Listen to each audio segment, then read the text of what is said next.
ನಮಸ್ಕಾರ. ನಾನು ಸಿಗ್ಲಿ ಬಶ, ಗದಗ ಜಿಲ್ಲಾ ಲಕ್ಷ್ಮೇಶ್ವರ ತಾಲೂಕು ಶಿಕ್ಷಣ ಗ್ರಾಮದ ಸಿಗ್ಲಿ ಬಶ. ನಾನು ಎಲ್ಲಿ ಕುಂತು ಹೇಳಿರ್ತೀನಿ ಆ ಜಾಗ ಸಮಾಧಾನದ ಜಾಗ ಆಗಿರುತ್ತದೆ. ಇವತ್ತು ಯಾರ ಬಗ್ಗೆ ಏನು ಮಾತಾಡ್ತೀವೋ ಬಶ ಅಂತ ಕೇಳಿದರೆ ನಮ್ಮ ದರ್ಶನ್ ಅವ್ರ ಬಗ್ಗೆ ಮಾತಾಡ್ತೀನಿ.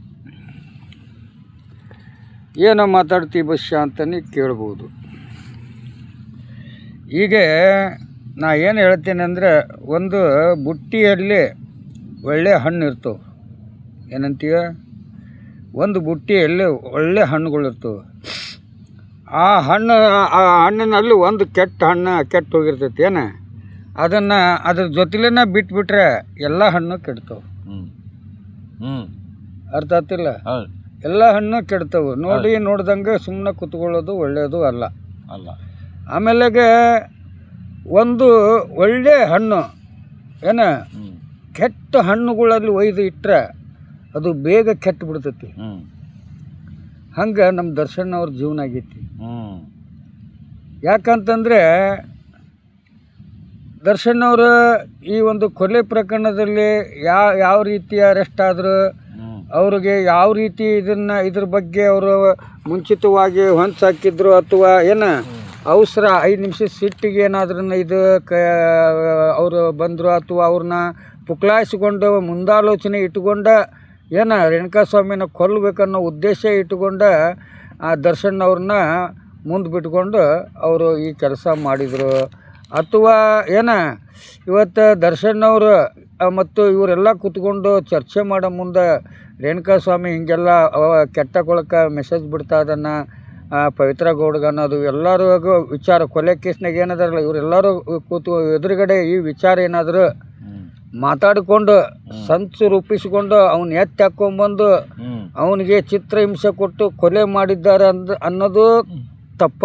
Doubt, 100% doubt. ಯಾಕಂತಂದ್ರೆ ಇವರು ಒಂದೊಂದು ಜಾಗದಾಗ ಒಮ್ಮೆಗೆ ಅರೆಸ್ಟ್ ಆಗಿಲ್ಲ. ಇವರು ಈ ಕೊಲೆಗೆ ಅಷ್ಟೂರು ಸೇರ್ಕೊಂಡು ಕೊಲೆ ಕೇಸ್ನಲ್ಲಿ ಆರೋಪಿ ಆಗಿಲ್ಲ. ಇವರು ಒಬ್ಬರು ಕಿಡ್ನ್ಯಾಪ್ ಮಾಡಿದವ್ರು ಅದಾರ, ಜೈಲಿಗೆ ಸರೆಂಡರ್ ಆದವ್ರು ಅದಾರ. ಆಮೇಲೆ ಮತ್ತು ಈ ಹೊಡೆದ ಕೈಯಿಂದ ಕಾಲಿಂದ ಹೊಡೆದವ್ರು ಅದಾರ. ಆಮೇಲೆ ಅವನು ಯಾವ ಹೊಡೆತದಿಂದ ಸತ್ತ ಅದು ಮೆಡಿಕಲ್ ಇರ್ತೈತಿ. ಇವೆಲ್ಲ ಕೂಡ್ಕೊಂಡು ಮಾಡಿದ್ದು ಅಪರಾಧ ಅಲ್ಲ ಅಂತೇನು ನಾನು. ಆದರೆ ದರ್ಶನ್ ಅವ್ರಿಗೆ ಏನಾದ್ರೂ ಇದನ್ನು ಕೊಲೆ ಮಾಡಬೇಕು, ಎಲ್ಲರೂ ಬರ್ರಿ ಅಂತಂದು ಏನಾದರೂ ದರ್ಶನ್ ಅವರು ಕರೆದು ಈ ಕೊಲೆ ಮಾಡಿದ್ದಾರೆ ಅನ್ನೋದು 190% ಯಾರೂ ಒಪ್ಪಂಗಿಲ್ಲ.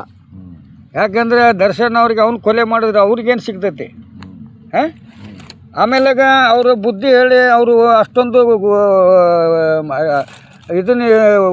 ಒಂದು ಬುದ್ಧಿ ಒಳ್ಳೇದು ಓಡಿಸಿದ್ರೆ ಆಗ ಅವನ್ನ ಕರೆಸಿ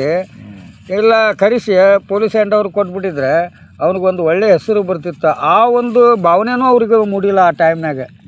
ಏನಪ್ಪ ಅಂದರೆ ಏಕಾಏಕಿ ದರ್ಶನ ಹಿಂಗಾಗೈತಿ ಅಂತ ತೋರಿಸ್ದಾಗ ಅವನ್ನ ಕರ್ಕೊಂಬ ಅಂದಿರ್ಬೋದು, ಕರೆಸಿರ್ಬೋದು, ಆಮೇಲೆ ಹೊಡೆದಿರ್ಬೋದು, ಹೌದಲ್ಲ? ಆದರೆ ದರ್ಶನ್ ಅವರ ಕೊಲೆ ಮಾಡಿದಾರೆ ಅನ್ನೋದಕ್ಕೆ ಯಾವ ಸಾಕ್ಷಿಗಳು ಇಲ್ಲ.